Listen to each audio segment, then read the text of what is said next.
Good morning. இன்றைக்கி வந்து வியாழக்கிழமைங்க, August 22. ஒரு 2 நாளாக வந்து நம்மளால் வீடியோஸ் போட முடியல. நம்மளோட ஃபாலோவர்ஸ் ரெகுலராக வீடியோஸ் பார்க்குறவங்க வந்து கமெண்ட்டில் கேட்டிருந்தாங்க, என்னென்னா 2 நாளாக வீடியோஸ் வரல அப்படின்னு சொல்லிட்டு. கோயம்புத்தூர் போயிட்டுங்க, ஒய்ஃபுக்கு ஒரு மெடிக்கல் செக்கப் பண்ணோம். ஸோ அதுக்காக கோயம்புத்தூர் போயிட்டு ஒரு 1 டே ஃபுல்லாக அதுக்கு போயிடுச்சு. அன்றைக்கி நைட்டு ஸ்டே பண்ணிட்டு அடுத்த நாள் கொஞ்சம் பர்ச்சேஸ் பண்ண வேண்டியதெல்லாம் இருந்தது நம்ம சேனலுக்காகவும். அப்புறம் ஒய்ஃபும் கொஞ்சம் பர்ச்சேஸ் பண்ண வேண்டியது இருந்ததுங்க. ஸோ அதையும் முடிச்சுட்டு நேற்று நைட்டு தான், மிட் நைட் பக்கம் தான் நான் வந்தேன். ஸோ இன்றைக்கி தான் மறுபடியும் ரொட்டீன் டு ஒர்க்கு. பழைய வீடியோஸ் எல்லாம் பெண்டிங் ஒர்க் இருக்குது. அது போக வந்து ஷூட் ஒர்க்கும் இருக்குது. ஸோ இன்றைக்கி வந்து ஒட்டஞ்சத்திரம் பக்கத்தில் நவாமரத்துப்பட்டிங்கிற ஒரு ஊரில் வந்து ஒரு சைட் ஒன்று இருக்குங்க. ஸோ அங்கே பிளாட் போட்டிருக்காங்க. அதை வந்து நம்ம கவர் பண்ணுறதுக்காக போகிறோம். இந்த 2 நாளில் வீடியோஸு போடலான்னு சொல்லி ஐடியாவில் ஒரு 2-3 வீடியோலாம் ரெடி பண்ணி வச்சுருந்தேன். நைட்டு போஸ்ட் பண்ணிடலாம் அப்படிங்கிற பிளான் இருந்தது. ஆனால் பண்ண முடியல. அதுக்கு முக்கியமான காரணம் பார்த்திங்கன்னா, ஸோ அந்த மெடிக்கல் செக்கப்லாம் முடிச்சுட்டு அன்றைக்கி நைட்டு ஸ்டே பண்ணேன்னு சொன்னேன் இல்லைங்களா, அந்த ஹோட்டலில் நடந்த ஒரு சில சம்பவங்கள் அது மிகப்பெரிய அளவில் மனரீதியாக பாதிச்சது.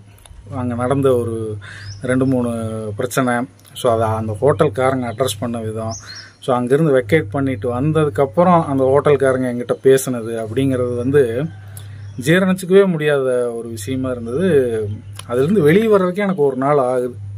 ஸோ இப்போவுமே இன்றைக்கி காலையில் எழுந்திரிச்சு சேவ் பண்ணிட்டு போகலாம் அப்படின்னு சொல்லிட்டு தான் முடிவு பண்ணியிருந்தேன். ஆனால் என்னால் வந்து முடியலைங்க. அவ்வளோ தூரம் ஒரு மண்டைக்குள்ளே வந்து அப்படியே உறுத்திக்கிட்டு ஓடிக்கிட்டு ஒரு மாதிரி கடுப்பாகவே இருந்தது. ஏற்கனவே நான் சொன்ன மாதிரி தான், உடம்பு சரியில்லை ஒருத்தருக்கு அப்படின்னா அது ஒரு கடுப்பாக இருக்கும். கடுப்புங்கிறத விட அது ஒரு மனச்சோர்வு எல்லாமே சேர்ந்து வரும். அதில் இந்த மாதிரி ஒரு சிக்கல், அதாவது வந்து நம்ம ரெகுலராக போகிற இடங்கள்ல இருக்கிற சிக்கல் மாதிரி தான் இதுவும். ஆனால் இங்கே அவங்க வந்து நம்மக்கிட்ட நடந்த விதம், அங்கே இருந்த பிரச்சனைகள், அது எல்லாமே வந்து ஒரு கூடுதலான சுமையை வந்து கொடுத்துருச்சு. ஸோ ஆனால் அங்கே நடந்த பிரச்சனை, அந்த ஹோட்டலில் நடந்த டோட்டல் பிரச்சனையுமே வந்து நான் வீடியோ பண்ணேன். அதாவது அங்கே என்ன இஷ்யூ ஆச்சுங்கிறது எல்லாமே நான் வீடியோவாக எடுத்துகிட்டு, அதுக்கப்புறம் அந்த ஹோட்டல்காரங்க பேசின ஆடியோ அதெல்லாமே நான் ரெக்கார்ட் பண்ணி வச்சுருக்கேன்.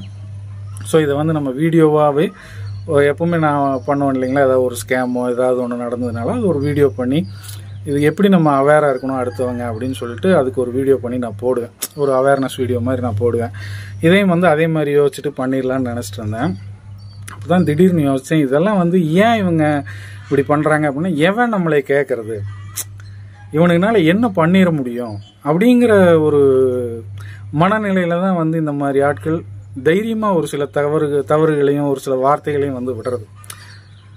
அப்போ அதை வந்து தட்டி கேட்கணும். அதாவது நம்ம எதுவும் இந்த சினிமா பட கதாநாயகன் மாதிரி இல்லைங்க, ஒரு காமன் மேன் வந்து சாதாரணமாக அதை தட்டி கேட்க ஆரம்பித்தாலே இவங்கெல்லாம் கொஞ்சம் தவறுகளை திருத்திக்குவாங்க அப்படின்னு நான் நம்புகிறேன்.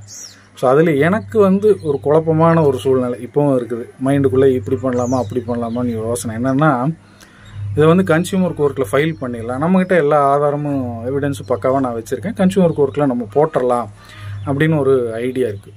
ஆனால் கன்சியூமர் கோர்ட்டில் கொண்டு போய் நம்ம இதை வந்து ஒரு வழக்காக போட்டோம்னா அது 1 வருஷம் 2 வருஷம் நடக்கலாம். மேபி 1.5 years, ஒரு வருஷமே மினிமம் 1 yearனு வச்சுக்கோங்க. அதுக்கப்புறம் தீர்ப்பு வரும். அதிகபட்சம் என்னங்க தண்டனை எல்லாம் கொடுக்க மாட்டாங்க. ஒரு காம்பன்சேஷன், பாதிக்கப்பட்ட மன உளைச்சல்னால அவருக்கு இந்த காம்பன்சேஷன் கொடுங்க அப்படின்னு சொல்லி ஒரு தீர்ப்பு வரும். அப்படி கோர்ட்டில் போட்டோம் அப்படின்னா அங்கே உள்ள என்ன நடந்தது அப்படிங்கிறது வந்து நமக்கு வந்து வெளியில் தெரியாமையே போயிடும். அடுத்தவங்களுக்கு வந்து இதை எப்படி ஹேண்டில் பண்ணணும், இல்லை இந்த மாதிரி ஒரு இஷ்யூ வந்ததுன்னா முன்னமே எப்படி எச்சரிக்கையாக இருக்கிறது அப்படிங்கிறதெல்லாம் தெரியாமல் போயிடும்.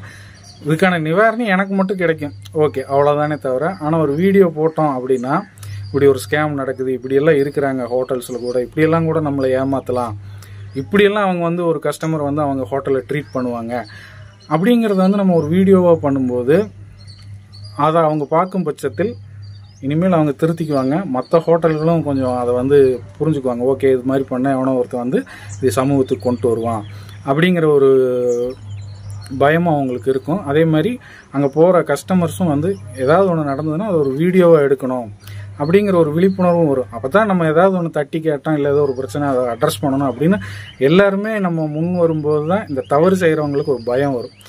ஸோ இந்த 2ல் கேஸ் போடலாமா, இல்லை அந்த வீடியோவை ஃபுல்லாக அப்படியே ஒரு அவேர்னஸ் வீடியோ மாதிரி நம்ம க்ரியேட் பண்ணலாமா அப்படிங்கிற இந்த 2 யோசனை வந்து எனக்கு குழப்பமாகவே இருக்குது இப்போ வரைக்கும். இப்போ ஒட்டஞ்சத்திரம் கிளம்பிட்டேன். சரி, இந்த வீடியோ பண்ணிட்டு போயிடலான்ட்டு தான் வெயிட் பண்ணிட்டுருக்கேன். சரி, ஒரு சஜஷன் உங்கள்கிட்டயே கேட்டுருவோம் அப்படின்ட்டு தான். ஸோ இந்த வீடியோ பார்க்குற நீங்கள் வந்து சொல்லுங்கள்.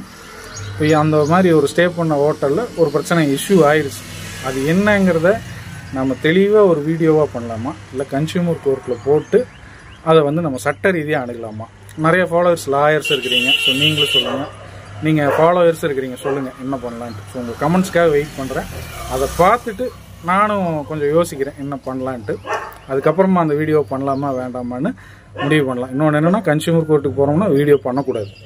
வீடியோவை போட்டுட்டு கன்சியூமர் கோர்ட்டுக்கு போனால் அது நமக்கு பிரச்சனையாக வரும். ஸோ அதனால் முதலே முடிவு பண்ணிவிட்டு அதுக்கப்புறமா நம்ம பண்ணிக்கலாம். ஒரு 1 or 2 days டைம் எடுத்துக்குவோம்.